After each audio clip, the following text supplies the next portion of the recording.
بسم الله الرحمن الرحيم. الله نحمده ونستعينه ونستغفره ونعوذ بالله من شرور أنفسنا ومن سيئات أعمالنا. من يهده الله فلا مضل له ومن يضلله فلا هادي له، وأشهد أن لا إله إلا الله وحده لا شريك له، وأشهد أن محمدًا عبده ورسوله. يا أيها الذين آمنوا اتقوا الله حق تقاته ولا تموتن إلا وأنتم مسلمون. يا أيها الناس اتقوا ربكم الذي خلقكم من نفس واحدة وخلق منها زوجها وبث منهما رجالا كثيرا ونساء، واتقوا الله الذي تساءلون به والأرحام إن الله كان عليكم رقيبا. يا أيها الذين آمنوا اتقوا الله وقولوا قولا سديدا يصلح لكم أعمالكم ويغفر لكم ذنوبكم، ومن يطع الله ورسوله فقد فاز فوزا عظيما. أما بعد، فإن خير الحديث كتاب الله، وخير الهدي هدي محمد صلى الله عليه وسلم، وشر الأمور محدثاتها، وكل محدثة بدعة، وكل بدعة ضلالة، وكل ضلالة في النار. أعوذ بالله السميع العليم من الشيطان الرجيم من همزه ونفخه ونفثه. بسم الله الرحمن الرحيم. هن لباس لكم وأنتم لباس لهن. رب اشرح لي صدري ويسر لي أمري واحلل عقدة من لساني يفقهوا قولي. سبحانك لا علم لنا إلا ما علمتنا إنك أنت العليم الحكيم، وتب علینا انک انت التواب الرحیم. تمام قسم کی تعریف، کبریائی، حمد و ثنا اس اللہ وحدہ لا شریک کے لیے لائق و زیبا ہے، جس نے اس ساری کائنات کی تخلیق فرمائی، ہماری ضرورتوں کے واسطے ہر ایک چیز کو مہیا فرمایا، ہماری رشد و ہدایت کے لیے انبیاء اور رسولوں کا سلسلہ جاری فرمایا اور ہمیں مسلمان بنایا. درود و سلام نازل ہو تمام انبیاء کرام علیہم الصلاۃ والتسلیم پر، خصوصاً امام کائنات، امام الانبیاء، افضل البشر، خاتم النبیین، شفیع المذنبین، رحمۃ للعالمین محمد صلی اللہ علیہ وسلم پر. اللہم صل علی محمد وعلی آل محمد کما صلیت علی ابراہیم وعلی آل ابراہیم انک حمید مجید. اللہم بارک علی محمد وعلی آل محمد کما بارکت علی ابراہیم وعلی آل ابراہیم انک حمید مجید. معزز حاضرین جمعہ، عزیز بچوں، خطبہ مسنونہ کے بعد سورہ بقرہ سورہ نمبر 2 آیت نمبر 187 کے ایک ٹکڑے کی تلاوت آپ کے سامنے کی گئی ہے. گزشتہ 2 ہفتوں سے اسی آیت کریمہ کی روشنی میں شوہر اور بیوی کی زندگی کے تعلق سے کئی ایک باتوں پر روشنی ڈالی گئی. آج بھی انشاءاللہ اسی آیت کریمہ کی روشنی میں شوہر اور بیوی کی زندگی کے تعلق سے کچھ اہم باتیں آپ کے سامنے بیان کرنی ہیں. اللہ رب العزت سے دعا ہے کہ اللہ تعالی ہمیں حق کہنے، حق سننے، حق سمجھنے اور حق باتوں پر عمل کرنے کی توفیق عنایت فرمائے، آمین. آیت کریمہ کا ترجمہ سن لیجئے. اللہ رب العزت نے سورہ بقرہ میں ارشاد فرمایا، ہن لباس لکم وانتم لباس لہن، کہ وہ عورتیں تمہارے لیے لباس ہیں اور تم ان عورتوں کے لیے لباس ہو. اس کے کئی سارے معنی اور اس کے تعلق سے آپ کے سامنے بتائے گئے. اکثر یہ کہا جاتا ہے کہ شوہر اور بیوی یا عورت اور مرد دونوں ایک دوسرے کی کمزوری ہیں،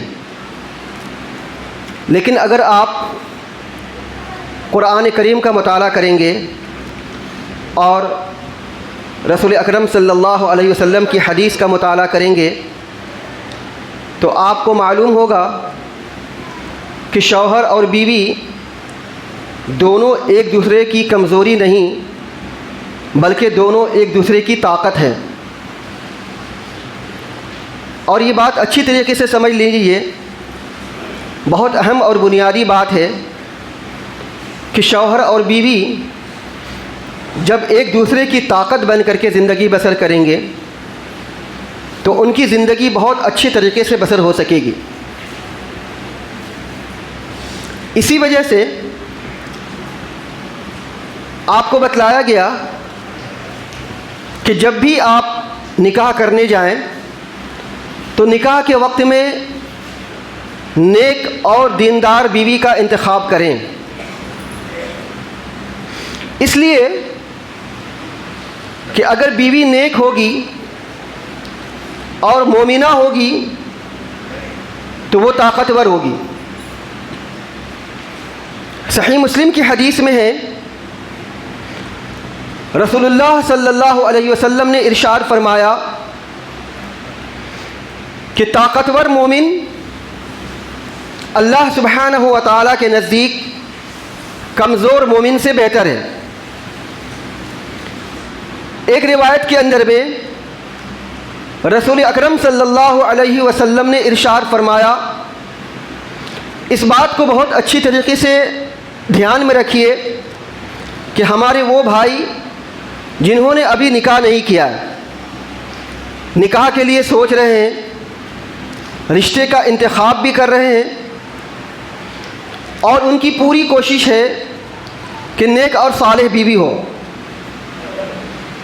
اس بات کو دھیان میں رکھیے کہ رسول اکرم صلی اللہ علیہ وسلم نے ارشاد فرمایا، الدنیا کلھا متاع، کہ یہ دنیا ساری کی ساری متاع ہے۔ متاع کا کیا معنی ہے؟ متاع کا معنی یہ ہے کہ وہ چیز جس سے آپ تھوڑے دن کے لیے فائدہ اٹھا سکیں، اس کے بعد آپ کی آنکھ بند، آپ کہاں وہ کہاں۔ تو بعینہ ہی یہی مثال دنیا کی ہے۔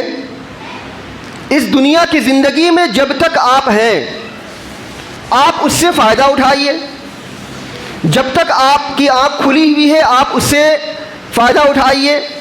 آپ کی آنکھ بند، آپ دنیا سے گئے، کہاں دنیا اور آپ کہاں، پھر آپ کا اور دنیا سے کوئی رشتہ کوئی تعلق نہیں رہتا۔ تو رسول اللہ صلی اللہ علیہ وسلم نے فرمایا، الدنیا کلھا متاع، یہ دنیا ساری کی ساری متاع ہے، یعنی ایک متعینہ وقت تک کے لیے بس فائدہ اٹھانے کی چیز ہے۔ وخیر متاع الدنیا المرأة الصالحہ، اور یہ دنیا جو متاع ہے ان میں سب سے بہترین متاع نیک عورت ہے، یعنی عورت بھی متاع ہے لیکن سب سے بہترین متاع اگر کوئی ہے تو عورت ہے۔ تو اب ایک طرف کوئی آدمی دنیا کو چاہتا ہو، دنیا کی مال و دولت کو چاہتا ہو، جہیز کی شکل میں، ڈیمانڈ کی شکل میں یا کسی اور شکل میں، لیکن ایک آدمی ہے جو صرف اس بات کو چاہتا ہو کہ اسے اس کے حصے میں نیک بیوی ملے، تو سمجھ لیجئے کہ وہ دنیا اور آخرت کے اعتبار سے سب سے بہتر ہے۔ اسی وجہ سے رسول اللہ صلی اللہ علیہ وسلم نے صحیح بخاری اور صحیح مسلم کی حدیث کے اندر میں کہا ہے کہ جب بھی آپ کو بیوی انتخاب کرنے کا موقع ملے، فاظفر بذات الدین، آپ کو چاہیے کہ آپ نیک بیوی کا انتخاب کریں۔ بیوی ایسی نہیں ہونی چاہیے کہ اس کے رنگ سانولے ہوں، رنگ گورا ہو، آنکھ بڑی بڑی ہو، لمبی قد کی ہو، گریجویٹ ہو، دیکھنے میں بہت خوبصورت معلوم ہوتی ہو۔ یہ سارے کے سارے ڈیمانڈ اگر آج کی تاریخ میں ہم دیکھتے ہیں تو یہ ساری چیزیں پائی جاتی ہیں۔ بہت لوگ کامیاب بھی ہو جاتے، اپنی چاہت کے حساب سے خوبصورت بیوی گھر میں لے کر کے آتے، لیکن دل اندر سے کالا رہتا ہے، زندگی بھر پچھتاتے رہتے۔ کچھ دن تک کھیلا تماشا کیا، کچھ دن تک اس سے فائدہ اٹھایا، اس کے بعد ہاتھ پہ سر پہ ہاتھ دھر کر کے بیٹھ کر کے رونے لگتے کہ ہم نے یہ کیا کر دیا۔ اسی وجہ سے رسول اللہ صلی اللہ علیہ وسلم نے فرمایا کہ یہ جو خوبصورتی کو آپ ترجیح دے رہے ہیں دینداری کے مقابلے میں، بس یہ سمجھ لیجئے کہ آج ہے کل نہیں ہے۔ لیکن اگر بیوی خوبصورت ہوگی، اس کا دل خوبصورت ہوگا، نیک ہوگی اور اس کے علاوہ دیندار ہوگی تو فبیہا و نعما۔ لیکن جہاں تک تعلق ہے انتخاب کرنے کی تو رسول اللہ صلی اللہ علیہ وسلم نے فرمایا کہ یہ دنیا متاع ہے، سب سے بہترین متاع عورت، نیک عورت ہے۔ تو ہمیں جب بھی انتخاب کرنی چاہیے نیک اور مومنہ عورت کا انتخاب کرنی چاہیے، تاکہ ہمارے گھر کے ماحول سکون سے رہ سکے، ہمارے بچے جو پیدا ہوں وہ نیک اور صالح پیدا ہوں، ہمارے گھر کا ماحول دیندار بنے اور اسی طریقے سے ہمارا معاشرہ پرسکون ہو، ہم نہایت آرام اور سکون کی زندگی بسر کر سکیں۔ تو اللہ سبحانہ و تعالیٰ نے فرمایا ہن لباس لکم وانتم لباس لہن۔ اس کا ایک معنی اور یہ مفہوم یہ بھی لیا جا سکتا ہے کہ مرد عورت ایک دوسرے کی طاقت ہے، مرد کو عورت کی طاقت بن کے رہنا چاہیے اور عورت کو مرد کی طاقت بن کے رہنا چاہیے۔ کسی بھی معاملے میں دونوں کو ایک دوسرے سے کمزور نہیں رہنا چاہیے۔ اگر دونوں کسی بھی معاملے میں کمزور ہو گئے تو معاف کیجیے گا، زندگی کی گاڑی بہت اٹک اٹک کر چلے گی۔ نیک اور مومنہ عورت گھر میں آئے گی تو اللہ سبحانہ و تعالیٰ نے قرآن مجید کے اندر میں کئی ایک مقامات پر ان مومنہ عورتوں کی تعریف بیان کی ہے۔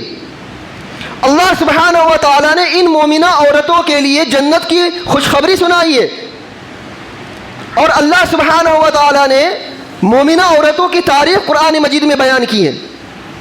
تو مومنہ عورت اگر گھر میں آئے گی تو وہ طاقتور ہوگی، جس کا ایمان کچا ہوگا، پھسپھسا ہوگا، جس کا صرف یہی مقصد ہوگا کہ خوبصورتی اپنے آپ کو دکھاتی رہے، جس کا مقصد یہی ہوگا کہ بس اپنے شوہر کو اپنی انگلی پر نچاتے رہے، وہ عورت طاقتور کہاں سے ہو سکے گی؟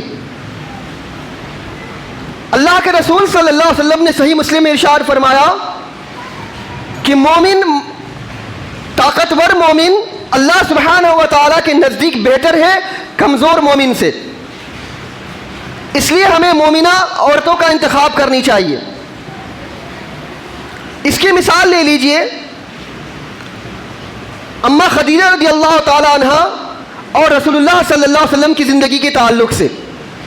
جب رسول اللہ صلی اللہ علیہ وسلم پر پہلی وحی نازل ہوئی غار حرا میں اور آپ صلی اللہ علیہ وسلم نبی بنائے گئے تو آپ صلی اللہ علیہ وسلم بہت گھبرائے ہوئے تھے، اتنے گھبرائے ہوئے تھے کہ گھبرا کر کے آ کر کے چادر تانا اس ہو گئے۔ تھوڑی سی جب طبیعت سنبھلی، اٹھے، اٹھ کر کے بی بی خدیجہ رضی اللہ تعالیٰ عنہ سے سارا واقعہ بیان کیا۔ اللہ کے رسول صلی اللہ علیہ وسلم کو لگتا تھا کہ کوئی مصیبت آنے والی ہے، کوئی پریشانی آنے والی ہے، کسی چیز کا سایہ ہم پر پڑ گیا ہے، کوئی جن جنات کا معاملہ ہے۔ خدیجہ رضی اللہ تعالی عنہا سے سارا واقعہ بیان کیا۔ 55 سالہ اس خاتون نے جب رسول اللہ صلی اللہ علیہ وسلم کے سارے حالات سنے تو ڈھارس بنائی، ہمت بنائی، طاقت دیا۔ آپ غریبوں کی مدد کرتے ہیں، یتیموں اور بے کسوں کا سہارا بنتے ہیں، آپ مظلوموں کی مدد کرتے ہیں، بھلا آپ کو شیطانی یا جنات کا اثر کیسے ہو سکتا ہے، یا بھلا آپ کو نقصان کیسے پہنچا سکتا ہے؟ بڑے پیار سے اپنے شوہر کو انہوں نے ہمت دی، حوصلے دیے، ڈھارس بنائی، اور تو اور اپنے چچیرے بھائی ورقہ بن نوفل جو اس وقت عیسائی تھے اور تورات کے عالم تھے، ان کے پاس میں لے گئیں کہ جا کر کے ان کے سامنے میں سارا واقعہ بیان کیا۔ اس کے علاوہ جب رسول اللہ صلی اللہ علیہ وسلم نے اپنے نبی ہونے کا اعلان کیا اور اللہ رب العالمین کے پیغام کو دنیا کے سامنے میں عام کی، تو سب سے پہلے ان کی بیوی خدیجہ رضی اللہ تعالیٰ عنہا نے آپ صلی اللہ علیہ وسلم کے پیغام کو قبول کیا۔ آپ پر ایمان لانے والوں میں سب سے پہلی خاتون تھی، ہر موقع پہ آپ کو تسلی دیتی تھی، کسی بھی موقع میں آپ کو پیچھے نہیں ہٹنے کی کہتی تھی، آپ کو ہمت دیتی تھی، آپ کو ڈھارس بناتی تھی، آپ کو حوصلہ دیتی تھی، آپ کو آگے بڑھنے کے لیے کہتی تھی۔ یہاں تک کہ چلتے چلتے جب 10 نبوت میں آپ صلی اللہ علیہ وسلم اور آپ کے خاندان کو شعب ابی طالب میں قید کر دیا گیا، سوشل بائیکاٹ، 1 سال نہیں، 2 سال نہیں، 3 سال تک شیب ابی طالب میں اللہ کے رسول صلی اللہ علیہ وسلم، ان کے چچا، بیوی اور بچے سب قید تھے، نہ کھانے کو ملتا تھا نہ پینے کو ملتا تھا، پیسے تھے لیکن کوئی دینے والا نہیں تھا، کوئی خریدنے کوئی بیچنے والا نہیں تھا، کوئی رشتہ دار ملنے کے لیے نہیں آتا تھا۔ روایت کے اندر میں آتا ہے کہ بچے بلک بلک کر کر کے روتے تھے، درخت کے سوکھے پتے اور چمڑا بھگو کر پانی میں بھگو کر چوسا کرتے تھے، ایسے حالات تھے۔ لیکن ایسے موقع پہ بھی اس خدیجہ رضی اللہ تعالی عنہ جو کہ 65 سال کی ہو گئی تھی، اللہ کے نبی صلی اللہ علیہ وسلم کا ساتھ نہیں چھوڑا۔ تو بیوی ایسی ہونی چاہیے جو ہر موقع پہ آپ کو تسلی دے سکے، آپ کو ہمت بڑھا سکے، آپ کو ڈھارس بنا سکے، آپ کی طاقت بن کر کے رہ سکے، آپ کو بڑے پیار سے آگے بڑھنے کا موقع فراہم کر سکے اور آپ کو آگے بڑھائے، آپ کو حوصلہ دے، نہ کہ آپ کے سامنے میں پسر جائے کہ آپ نے کیا آپ نے کیا، ایسا نہیں کرنا چاہیے، آپ کو ویسا نہیں کرنا چاہیے تھا۔ اچھے کاموں میں بیوی کو اس کا ساتھ دینا چاہیے، چاہے اس کے لیے کتنی پریشانی اور مصیبتیں کیوں نہیں آئیں۔ تو اس 65 سالہ خاتون نے آپ صلی اللہ علیہ وسلم کا کہاں ساتھ دیا؟ شیب ابی طالب میں 3 سال تک مصیبت اور پریشانی برداشت کرتی رہی، لیکن زبان پر ذرہ برابر بھی اف کے کلمات نہیں آئے۔ نتیجہ یہ ہوا کہ جب اس شیب ابی طالب سے چھٹکارا ملا تو اس 65 سالہ خاتون انتقال فرما گئی۔ جس سال خدیجہ رضی اللہ تعالی عنہ کا انتقال ہوا، اس سے ٹھیک 3 دن پہلے آپ کے چچا کا انتقال ہوا۔ اس سال کو عام الحزن کہا جاتا ہے۔ اللہ کے نبی صلی اللہ علیہ وسلم کئی مہینے تک بی بی خدیجہ رضی اللہ تعالی عنہ کو یاد فرمایا کرتے تھے۔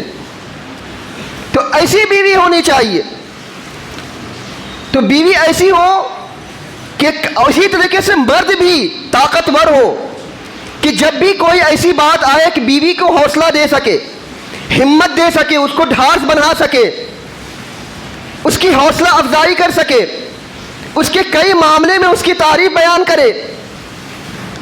اب اگر آپ رسول اللہ صلی اللہ علیہ وسلم کی زندگی دیکھیں گے تو رسول اللہ صلی اللہ علیہ وسلم کئی مواقع پہ اپنی بیوی کی تعریف بیان کرتے تھے، ان کو حوصلے اور ہمت دیا کرتے تھے، اور کئی موقع پہ بیویاں آپ کا ساتھ دیتی تھیں اور آپ کو حوصلہ اور ہمت دیتی تھیں۔ تو مرد عورت دونوں ایک دوسرے کی طاقت ہیں، کمزور بن کر کی زندگی نہیں بسر کرنا۔ اسی طریقے سے اللہ سبحانہ و تعالی نے قرآن کریم کے اندر میں مومنہ عورتوں کی تعریف بیان کی اور یہ بتلایا ہے کہ بیوی کی ذمہ داری گھر کے اندر میں کیسی ہونی چاہیے۔ آپ کو چاہیے کہ آپ جب بھی انتخاب کریں بیوی کا تو قرآن کریم کا مطالعہ کر لیجئے کہ آپ کی بیوی کیسی ہونی چاہیے، یا اپنے بچے کے لیے، اپنے بیٹے کے لیے بہو اتارنا چاہتے ہیں، بہو لانا چاہتے ہیں تو آپ قرآن کریم کا مطالعہ کیجئے، رسول اکرم صلی اللہ علیہ وسلم کی حدیث کا مطالعہ کیجئے جس میں بتلایا گیا ہے کہ بیوی ہونی کیسی چاہیے۔ ہمارے یہاں معاملہ یہ ہے کہ ہم ساری فارمیلٹیز دیکھتے ہیں لیکن دینداری نہیں دیکھتے، تقوی اور پرہیزگاری نہیں دیکھتے۔ ہاں زبان پہ رہتا ہے تقوی والی ہو، ایمان والی ہو، مومنہ ہو، لیکن خوبصورت بھی ہونی چاہیے، لمبی بھی ہونی چاہیے، ناک نقشے ایسے بھی ہونے چاہیے، ویسے بھی ہونے چاہیے، ساری چیزیں ہونی چاہیے۔ لیکن جب دینداری اور ایمان کا معاملہ آتا ہے تو اسے کوئی کمپرمائز نہیں کریں گے، نہیں ہے، وہ نہیں چلے گا، بھلے سے دینداری ہو، تقوی پرہیزگار ہو، لیکن چونکہ وہ چیز نہیں ہے اس لیے نہیں چلے گی۔ اللہ کے واسطے اپنی زندگی کو سنوارنا چاہتے ہیں، آخرت کو سنوارنا چاہتے ہیں تو نیک بیوی اور مومنہ بیوی کو گھر میں لائیے۔ آرام اور سکون کی زندگی بسر کرنا چاہتے ہیں تو ایمان والی کو گھر میں لائیے، اس کو بہو بنائیے، اس کو بیوی بنائیے۔ خوبصورتی چند دن کے لیے، آج ہے کل ختم۔ خوبصورت بیوی یا خوبصورت بہو آپ نے گھر میں لایا لیکن وہی بیوی یا وہی بہو آ کے کچھ دن کے بعد مشمش کرنا شروع کر دے، آپ کے گھر کا سکون کیا رہے گا؟ آپ کے گھر کا ماحول کیسا رہے گا؟ اسی وجہ سے کہا جاتا ہے۔ تو اللہ سبحانہ و تعالیٰ نے بیویوں کی ذمہ داری بیان کی ہے قرآن مجید کے اندر میں۔ فرمایا اللہ سبحانہ و تعالیٰ نے فالصالحات، بیویاں نیک ہونی چاہیے، قانتات، شوہر کے حکم کی فرما برداری کرنے والی، شوہر کی بات ماننے والی، شوہر جس چیز کو ناپسند کرے اس کو ناپسند کرے، شوہر جس چیز سے خوش ہو اس سے خوش ہو جائے. ایسا بھی نہیں ہونی چاہیے کہ مرد حاکم ہے یا شوہر حاکم ہے تو اپنی بیوی پر بیجا خواہشات کو لا دے. اس سے بات مت کرو، اپنے گھر میں بات مت کرو، اپنی ماں سے بات مت کرو، اپنے ابا سے بات مت کرو، اپنے بھائی سے اپنی بہن سے بات مت کرو، اپنی خالہ سے بات مت کرو، ان سے بات مت کرو، ان سے بات مت کرو. یہ بیجا خواہشات بھی نہ لا دے بلکہ سارے حقوق کو نبھاتے ہوئے زندگی بسر کرے. اور اسی طریقے سے بیوی کو بھی چاہیے کہ جس چیز سے ہمارے شوہر نفرت کرتے ہو یا جس چیز کو ہمارے شوہر نے ہم کو منع کر کے رکھا ہو وہ نہ کرے. نیک بیوی کی یہی پہچان ہے کہ اپنے شوہر کی اطاعت کرے، شوہر کی فرما برداری کرے. تو اللہ نے فرمایا قانتات، اور تیسرا فرمایا حافظات للغیب بما حفظ اللہ. شوہر کی غیر موجودگی میں اپنے شوہر کے مال اور اپنے عزت و آبرو کی حفاظت کرنے والی ہو. شوہر کی غیر موجودگی میں کسی غیر مرد کو گھر کے اندر میں نہ آنے دیتی. شوہر کی غیر موجودگی میں کسی غیر مرد سے بات نہیں کرتی. شوہر کی غیر موجودگی میں کسی دوسرے مرد سے ہم کلام نہیں ہوتی. یہ نیک بیوی کی پہچان ہے. اب اسی ضمن میں یہ بھی پایا جاتا ہے کہ ہمارے کچھ بھائی ایسے ہوتے ہیں کہ جو روزانہ کا خرچہ اپنی بیوی کے ہاتھ میں دے دیتے، جاؤ بازار کرو. اب ہماری بیویاں ہاتھ میں تھیلے لے کر کے بازار کرنے نکلتی ہیں، دودھ، سبزی اور میٹ مچھلی اور دیگر چیزیں خریدنے نکلتی ہیں ہماری بہنیں، ہماری عورتیں گھر کی. ہم اپنی بہنوں کو، اپنی بیویوں کو ان کے ہاتھ میں پیسے دیتے، جائیے آپ بازار کیجئے. ہماری بیویاں بازار کرتی، ہم چھٹکارا پا گئے.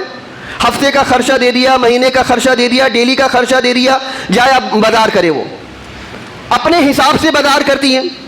بازار میں پتہ نہیں کتنے ایسے مرد ہوتے ہیں غیر مسلمان بیوپاری جو ہماری بہنوں کو، ہماری بیویوں کو کیسے کیسے نگاہوں سے تکتے ہمیں پتہ بھی نہیں چلتا، کیسے کیسے بھدی بھدی کمنٹس کرتے ہمیں پتہ بھی نہیں چلتا.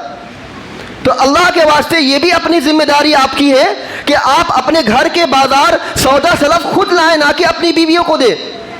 ہاں کچھ چیزیں ایسی ہیں جس کے لیے بیوی ذمہ دار ہے، آپ ان کو دے سکتے ہیں، ان کے ہاتھ کا خرچہ، ڈاکٹر کا خرچہ وغیرہ وغیرہ. لیکن بہتر یہ ہے کہ ہر چیزوں میں آپ اپنی بیوی کو ساتھ میں لے کر کے بازار جائیں. جو چیز خریدنی ہو، جو چیز لینی ہو، ڈاکٹر سے لے کر کے سودا سلف، مارکیٹ یا بازار یا کچھ بھی، اپنی بیوی کو ساتھ میں لے کر کے جائیں، نہ کہ ان کو ہاتھ میں خرچہ دے کر کے ان کو بازار بھیج دے. الا یہ کہ کوئی مجبوری ہو، کوئی پریشانی ہو. تو فرمایا اللہ سبحانہ و تعالیٰ نے نیک بیوی وہی ہے جو اپنے شوہر کی غیر موجودگی میں اپنے شوہر کی مال کو اور عزت و آبرو کی حفاظت کرنے والی ہو. رسول اللہ صلی اللہ علیہ وسلم نے کیا ارشاد فرمایا؟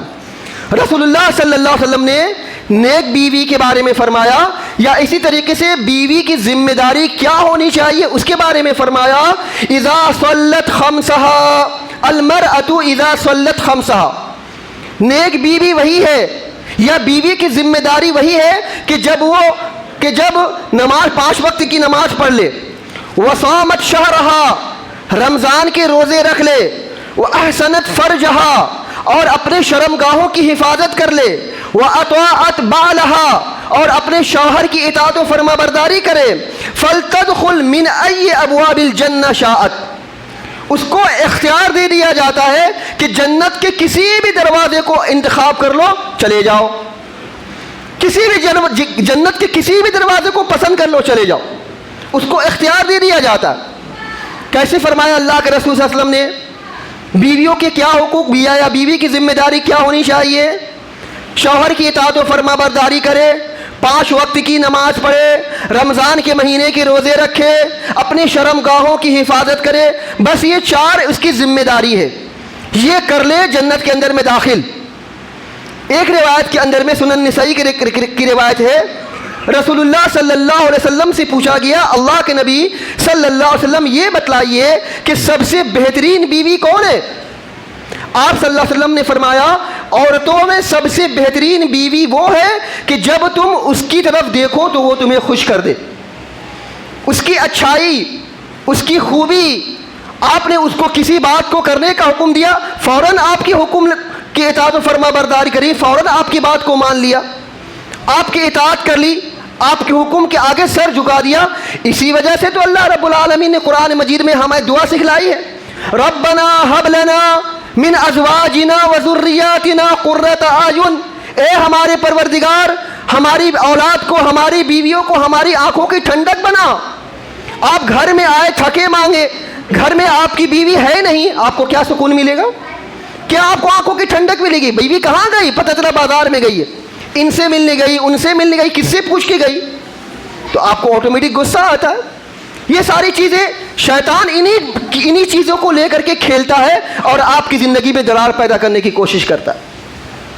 اسی وجہ سے رسول اللہ صلی اللہ علیہ وسلم نے فرمایا, تو فرمایا رسول اللہ صلی اللہ علیہ وسلم نے جب تم اس کی طرف دیکھو تو وہ تمہیں خوش کر دے. آپ جب اس کی طرف دیکھیں تو آپ کو لگے کہ ہاں ہماری بیوی ہاں اطاعت گزار ہے, فرما بردار ہے, نیک ہے, مومنہ ہے, صالح ہے, ہمارے بچوں کی حفاظت کرنے والی ہے, عزت و آبرو کی حفاظت کرنے والی ہے. یہ ساری چیزیں دیکھیں تو آپ کو سکون میسر ہو. فرمایا دوسرا کیا ہے, اسے حکم دو تو اطاعت بجا لائے اور تمہاری غیر موجودگی میں اپنے نفس اور تمہارے مال کی حفاظت کرے. یہ نیک بیوی ہے اور نیک بیوی کی ذمہ داری ہے. ایک روایت کے اندر میں رسول اللہ صلی اللہ علیہ وسلم نے فرمایا, ابو ہریرہ رضی اللہ تعالیٰ عنہ راوی ہے, پوچھا گیا کون سی عورت بہتر ہے؟ آپ صلی اللہ علیہ وسلم نے فرمایا وہ عورت بہتر ہے جو اپنے شوہر کو خوش کر دے جب اس کا شوہر اسے دیکھے, اور جب وہ تم اسے حکم دو تو وہ اطاعت و فرما برداری کرے اور اپنے مال و جان میں اپنے خاوند کی مرضی کے خلاف کوئی ایسا کام نہ کرے. شوہر کی یہ مرضی نہیں ہے تو نہیں کرتی, شوہر کی مرضی یہ ہے تو یہ کرتی ہے. اپنے شوہر کی مرضی کے مطابق سارے کام کو انجام دیتی ہے. تو یہ بیوی ہے, اصل بیوی یہی ہے. یہ اچھی نیک اور بیوی کی ذمہ داری ہے, نیک بیوی کی پہچان ہے.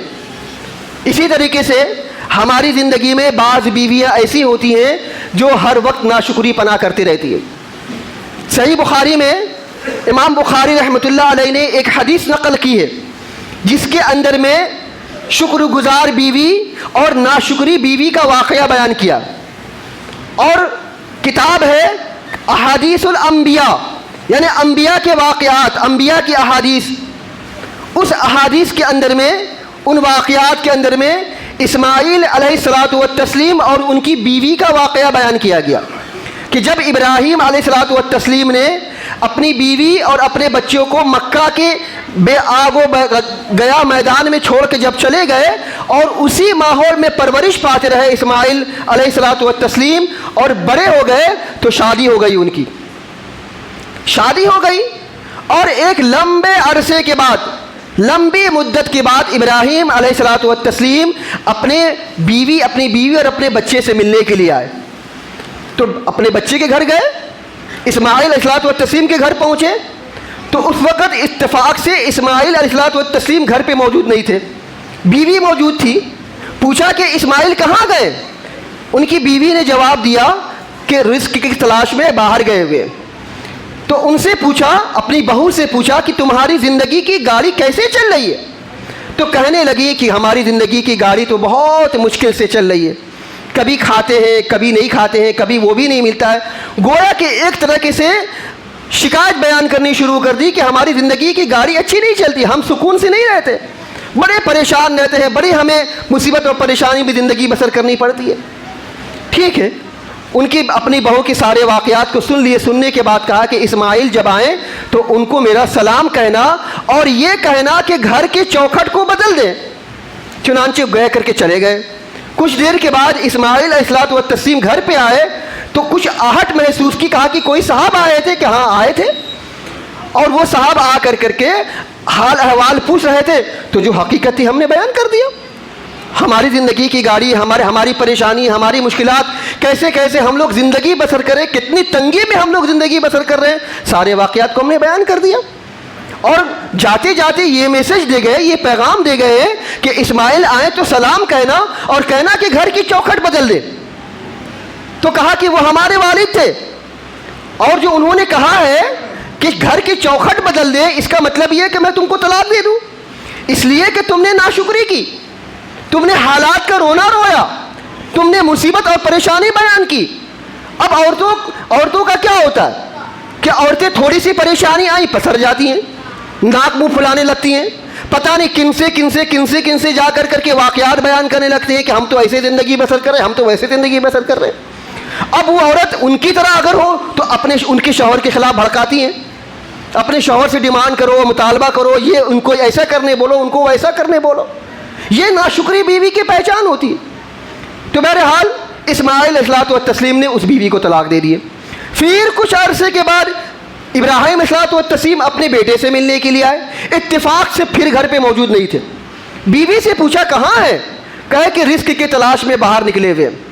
کہا کہ آپ کی زندگی کی گاڑی کیسے چل رہی ہے؟ کہا کہ الحمدللہ بہت بہترین سے ہماری زندگی بسر ہو رہی ہے، جو اللہ رب العالمین نے دیا اس میں اچھا سے سکون سے کھاتے ہیں، دونوں شوہر اور بیوی بڑے مزے سے آرام سے زندگی بسر کرتے ہیں۔ کہا الحمدللہ اللہ تعالیٰ آپ کی زندگی میں برکت عطا فرمائے، جو آپ کھاتے ہیں اللہ رب العالمین اس میں برکت عطا فرمائے۔ برکت کی دعا دی کس نے؟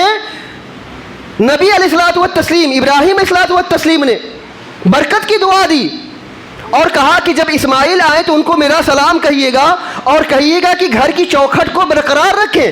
چلے گئے۔ کچھ دیر کے بعد اسماعیل علیہ الصلوۃ والتسلیم آئے، کچھ آہٹ محسوس کی، کہا کچھ کوئی آدمی آیا تھا کہ ہاں ایک بزرگ آئے تھے اور آ کر کے حالات پوچھ رہے تھے، میں نے سارے حالات بیان کر دیے، میں نے کہہ دیا الحمدللہ ہمارے سارے واقعہ ہماری زندگی کی گاڑی اچھی طریقے سے بسر ہو رہی، ہم لوگ اچھے سے کھا رہے پی رہے، اور انہوں نے ہمیں برکت کی دعا دی ہے، اور جاتے جاتے یہ میسج دے گئے ہیں کہ اسماعیل آئے تو میرا سلام کہیے گا اور کہیے گا کہ گھر کی چوکھٹ کو برقرار رکھیں۔ فرمایا اسماعیل علیہ السلام نے کہ وہ ہمارے والد تھے، انہوں نے جب حالات پوچھا تو آپ نے ان کے سامنے میں اللہ رب العالمین کا احسان بیان کیا، آپ نے ان کی اللہ رب العالمین کی تعریف بیان کی، تو انہوں نے ہماری زندگی میں برکت کی دعا دی، برکت کی دعا دی۔ اور جو انہوں نے یہ کہا کہ گھر کی چوکھٹ کو برقرار رکھا جائے، تو اس کا مطلب یہ ہے کہ میں تم کو اپنی بیوی بنا کر کے قائم رکھوں، میں تم کو مت چھوڑوں، نہ چھوڑوں تم کو۔ تو یہ شوہر اور بیوی کی طاقت ہوتی ہے کہ شوہر کے جب حالات خراب ہو جائیں، جب شوہر پریشان ہو جائے، تو بیوی کی ذمہ داری یہ ہوتی ہے کہ بیوی ان کو اپنے شوہر کو ڈھارس دیتی ہے، ہمت دیتی ہے، حوصلہ دیتی ہے، مت گھبرائیے، انشاءاللہ یہ دنیا چند دن کی ہے، ہم لوگ زندگی بسر کر لیں گے، کیسے بھی کر کے کر لیں گے، لیکن ہمارا ایمان نہیں جانا چاہیے۔ ہماری طاقت ہمارے سب سے بڑی ایمان ہے، ہم ایمان کی طاقت کو نہیں کھونے چاہتے۔ اسی طریقے سے جب بیوی پریشان ہو، بیوی کو جب کوئی گھبراہٹ پریشانی ہو، تو شوہر اپنی بیوی کو سمجھائے، اس کو طاقت دے، اس کو حوصلہ دے، اس کو ہمت دے، دونوں ایک دوسرے کو ہمت دے کر کے زندگی آگے بسر کر سکیں۔ یہ اصل شوہر اور بیوی کی زندگی ہوتی ہے۔ ایک آخری واقعہ سن لیجئے کہ کوئی صاحب تھے تو ان کی بیوی تھی اور وہ سونے اور چاندی کے کاروبار کیا کرتے تھے۔ اتفاق ایسا ہوا کہ شوہر کی پریشانی آ گئی، اتنے زیادہ پریشان ہو گئے کہ وہ قرض دار ہو گئے، ان کا پیسہ ڈوب گیا اور وہ بیچارے بہت پریشان ہونے لگے۔ آ کر کے بیوی کے سامنے میں سارے واقعات کو بیان کیے۔ بیوی نے کہا گھبرانے کی کوئی ضرورت نہیں ہے، پریشان ہونے کی کوئی ضرورت نہیں ہے۔ گئی الماری کھولی اور الماری کھول کر کے وہ سونا چاندی لا کر کے اپنے شوہر کے سامنے میں رکھ دی۔ معاملہ کیا تھا؟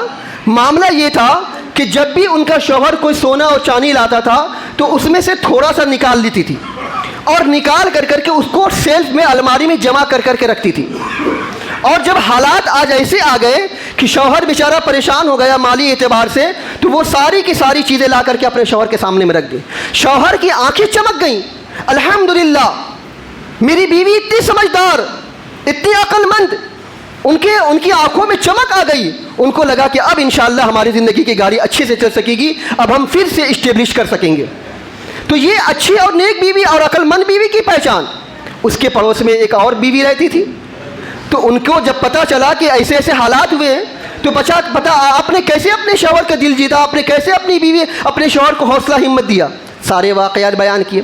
اب انہوں نے بھی کیا کیا، ان کے نسخے پر عمل کرنا شروع کیا۔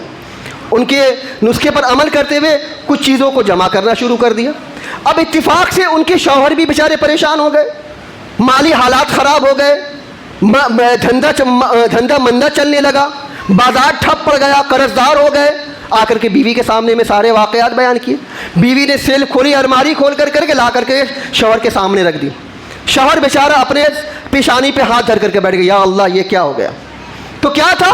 وہ پرانے کیلنڈر، وہ پرانے ڈائری، وہ ان کی اسٹیشنری کی دکان تھی، وہ کیلنڈر بیچا کرتے تھے، ڈائری بیچا کرتی تھی. تو یہ بیوقوف عورت جب بھی شوہر کیلنڈر اور ڈائری لاتا تھا تو اس میں سے ایک ایک نکال کے ہر سال کا جمع کر کے رکھتی تھی. اب جب شوہر بیچارہ پریشان ہو گیا تو اس کے سامنے میں لا کر کے پرانے کیلنڈر اور پرانی ڈائری لا کر کے رکھ رہی ہے. یہ پرانے کیلنڈر، یہ پرانی ڈائری اس کے کس کام کے؟ کیا اسے دوبارہ اسٹیبلش کروا سکتے ہیں؟ کیا اسے حالات بدلوا سکتے ہیں؟ تو یہ بیوقوف بیوی، اس کی پہچان ہوتی، ایسے آپ پہچان کیجئے. تو ہمیں جو بتلایا گیا ہے کہ شوہر اور بیوی دونوں ایک دوسرے کی طاقت ہے. وہ کب ہوگا؟ جب دونوں مومن ہوں گے، ایمان والے ہوں گے، ایمان کی طاقت سے مالا مال ہوں گے، تب جا کر کے دونوں ایک دوسرے کی طاقت بن سکیں گے، تب جا کر کے دونوں کی ایک دوسرے کی زندگی کی گاڑی بہترین طریقے سے چل سکے گی. اور بھی بہت سارے حقوق ہیں بھائی، کئی ساری ذمہ داریاں ہیں. تو اس واقعے سے ہمیں پتہ چلا کہ شوہر اور بیوی کو دونوں ایک دوسرے کے ساتھ میں بہترین طریقے سے زندگی بسر کرنی چاہیے، اور اسی طریقے سے شکر گزاری اور اطاعت فرما برداری کے ساتھ میں زندگی بسر کرنی چاہیے. تب انشاءاللہ زندگی کی گاڑی آرام اور سکون سے چل سکے گی. ورنہ معاف کیجیے، بس ایسے ہی اٹک اٹک کے چلتی رہے گی، ہم پریشان ہوتے رہیں گے. اللہ تعالیٰ سے دعا ہے اللہ سبحانہ و تعالی ہم سبوں کو ایمان کی دولت سے مالا مال عطا فرمائے. اللہ سبحانہ و تعالی ہم سبوں کو بہترین بیوی عطا فرمائے. الہ العالمین ہم تمام لوگوں کو نیک عمل کرنے کی توفیق عطا فرمائے. الہ العالمین ہم میں جو بیمار ہیں انہیں شفاء کاملہ عاجلہ عطا فرمائے، جو پریشان ہیں ان کی پریشانیوں کو دور فرمائے، جو قرض دار ہیں انہیں قرضہ ادا کرنے کے اسباب مہیا فرما. الہ العالمین جب تک ہم جئیں کتاب اللہ اور سنت رسول اللہ صلی اللہ علیہ وسلم پر عمل کرتے ہوئے جئیں، اور جب ہمارا خاتمہ ہو انہی دونوں پر عمل کرتے ہوئے ہمارا خاتمہ ہو. اقول قولی ھذا واستغفر اللہ لی ولکم ولسائر المسلمین، وآخر دعوانا الحمد للہ رب العالمین.